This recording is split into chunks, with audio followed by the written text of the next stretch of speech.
আসসালামু আলাইকুম বন্ধুরা, চলে আসলাম আবারও নতুন একটা রেসিপি নিয়ে।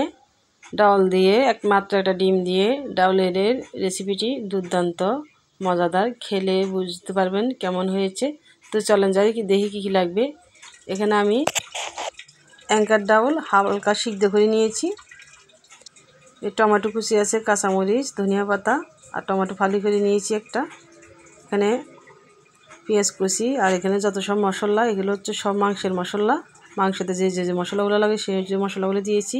এনে একটা ডিম নিয়েছি।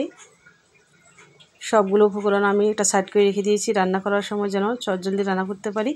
এখন চুলায় একটা প্যান বসিয়ে দিব। পরিমাণ মতো তেল দিয়েছি। তেলগুলো গরম হয়ে যাওয়ার পরে আমি পেঁয়াজ কুচিগুলো দিয়ে দিব। তো পেঁয়াজ কুচিগুলো আমি হালকা নেড়েছি একটু ভেজে নিব। এখন আমি 1 চামচ রসুন বাটা দিব, 1 চামচ আদা বাটা।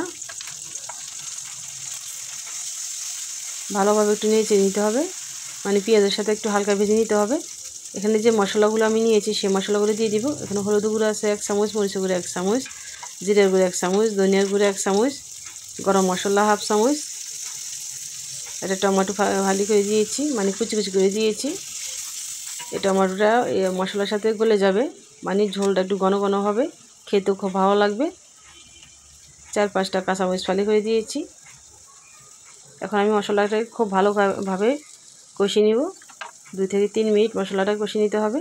মশলা কষানো হয়ে গেলে আমি ডিমটা দিয়ে দেব। ডিমটা দিয়ে দেওয়ার পরে আমি কিছুক্ষণ অপেক্ষা করব। যখন ডিমটা একটু শক্ত হয়ে আসবে তখন আমি ডিমটাকে ভালোভাবে নেড়ে ঘুটে নিব।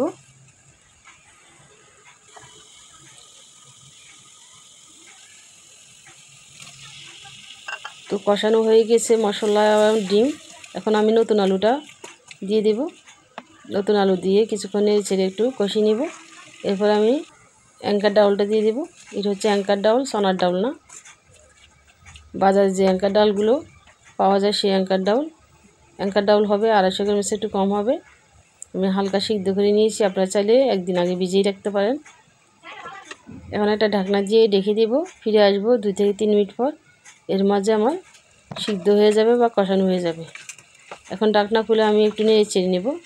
দেখেন কত সুন্দর ঝরঝরে হয়েছে, নিচে দিয়ে একটু লেগে যায়নি।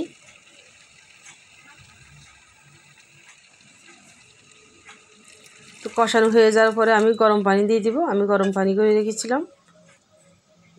একটা কথা মনে রাখবেন, সবসময় তরকারিতে গরম পানি দিবেন। গরম পানি দিলে তরকারির স্বাদটা ভালো আসে, আর কষানোর থেকেও স্বাদটা ভালো আসে। মশলাটাকে কিছুক্ষণ অনেকক্ষণ কষিয়ে নিলে সেই সবজি বা মাছ রান্না করলে খেতে অসাধারণ মজার হয়।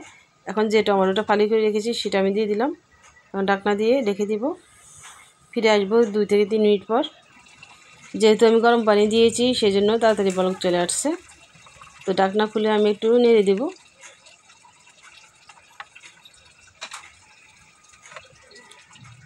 আবার দেখিয়ে দিলাম। ফিরে আসবো কিছুক্ষণ পর। আমার প্রিয় বন্ধুরা, ভিডিও যদি ভালো লেগে থাকে অবশ্যই লাইক, শেয়ার এবং গঠনমূলক কমেন্ট করবেন। আপনাদের একটি লাইক আমাদের অনেক উৎসাহ জাগে ভালো ভালো ভিডিও তৈরি করার জন্য। তো অফ ক্যামেরাতে আমি কিছুক্ষণ রান্না করে নিয়েছি, নাহলে ভিডিওটা অনেক বড় হয়ে যায়। এখন ধনিয়া পাতা দিয়ে দিলাম। একটু হালকা ঝোল রাখবো, নামানোর পরে ঝোলটা আরও টেনে যাবে। যেহেতু ডাউল রান্না করলে ঝোলটা অনেক সময় ঘন হয়ে যায়। ধনিয়া পাতা দেওয়ার পরে আমি আরও কিছুক্ষণ রান্না করে নিব। ধনিয়া পাতা গ্রান যেন পুরো সবজিতে লাগে। তো হয়ে গেছে আমার রান্নাটা। এখন আমি পরিবেশন করব। দেখেন কত সুন্দর একটা কালার এসেছে মাত্র একটা ডিম দিয়ে। এ ধরনের সবজি আপনারা করে নিতে পারেন বা রান্না করে নিতে পারেন। এটা ভাতের সাথে, পরোটার সাথে, রুটির সাথে, যে কোনো নাস্তার সাথে খেতে পারেন। ভাতের সাথে, গরম ভাতের সাথে খেলেও খুব ভালো লাগবে। অসাধারণ মজার এই রেসিপিটি একবার বাসায় আপনারা ট্রাই করে খেয়ে দেখবেন। খুবই মজাদার। আমি নিজে রান্না করছি দেখে বলছি না, আসলে খুব মজা হয়। এটা আমার বাচ্চারাও খুব পছন্দ করে। তো ভালো লাগলে অবশ্যই, তো আবারও বললাম, লাইক শেয়ার করে দেবেন। আল্লাহ হাফেজ।